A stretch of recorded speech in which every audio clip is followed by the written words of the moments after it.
Hello, friends. This is Dave Hurwitz, executive editor at ClassicsToday.com, here with, the next phase in our Eugene Ormandy retrospective, his RCA recordings, the ones that are not yet being reissued by Sony. Now, of course, who knows? Eventually they may show up, but until then, we've got these Japanese RCAs, some of which are desperately in need of remastering because the original sonics were, so variable. It's unbelievable.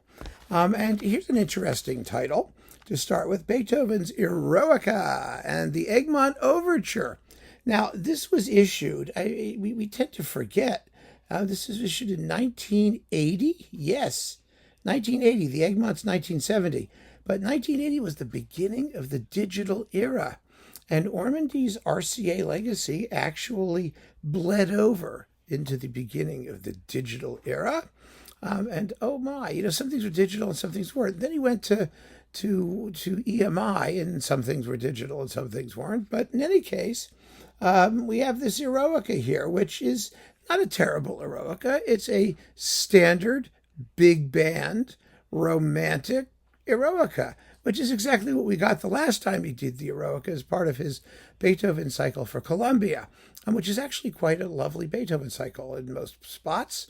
He was a good conductor of this music. You'd go to the symphony, you'd have a nice time. Should it have been recorded and preserved for all time? Well, maybe not.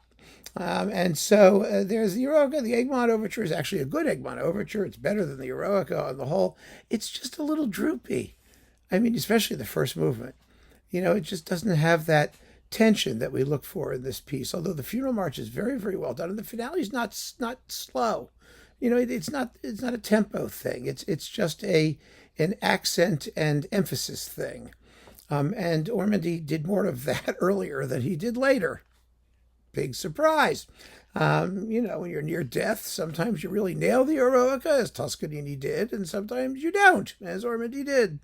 So there you go. It's the Eroica. Yay. Next. Oh, yes, Shostakovich Fifth. Now, this one is infinitely superior to Ormandy's first Shostakovich Fifth. He was always a very good Shostakovich conductor. He was always very good in Russian music. And you also get here Scriabin's Prometheus. Yay. Who's playing the piano? Vladimir Sokolov is playing the piano with the Mendelssohn Club of Philadelphia, and that's yummy and nice. But the Shostakovich Fifth is the big item. Now, the first time he did Shostakovich Fifth, he did something to the end of the finale. He added like a triangle part, and he did things that didn't help. It was, I guess I would call it a shallow performance. Since the whole folderol over the book testimony and whatnot, we've become used to endings of the Shostakovich Fifth that are angst-filled and try and depict a hollow triumph by playing very, very slow, being played very, very slowly. Ormandy was never on that. For him, the ending was triumphant, and that was that, and it was okay. Well, here he plays it more as written, at least that I can hear, and it's a very well played, straight ahead, exciting performance of Shostakovich Fifth. Really beautifully played and nicely recorded too. So that was on the plus side. And then we have, Scheherazade.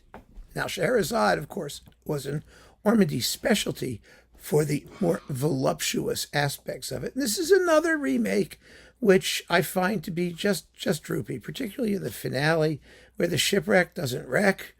It doesn't wreck. It's just da-da-da-da-da-da-da-da. It just sort of dies.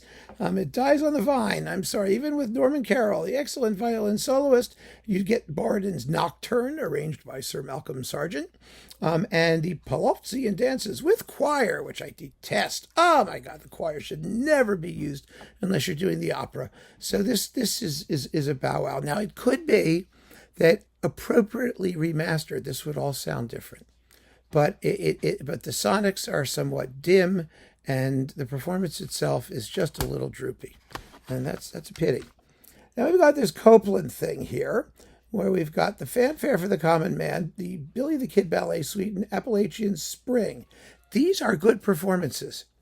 They really are. I mean, there's nothing wrong with them. They get it. They understand the idiom. They're not the zippiest ones in the world. They're not the most slash and burn Stravinsky sounding, but they're nicely done.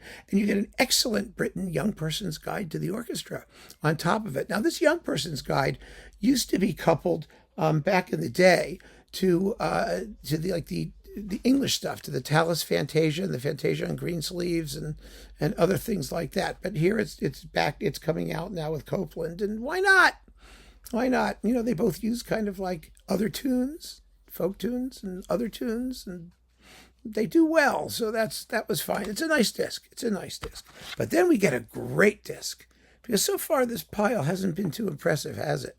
I mean, the Shostakovich Fifth has been okay. The Britten and Copeland are good, and this is terrific. This is Sibelius Symphonies 4 and 7, and the 7 is also played more the way Sibelius wrote it. I mean, on the Columbia recording, Ormandy rewrites the whole ending, and then he's got some yummy string things that I don't think Sibelius always intended. This is a little bit more normal, but they're beautiful performances. The fourth is absolutely terrific. And you've got a great Pohjola's Daughter and Oceanides as well. I mean, this is just a terrific Sibelius album, first class. So there you have it. 5 more Ormandys of very, very varying quality.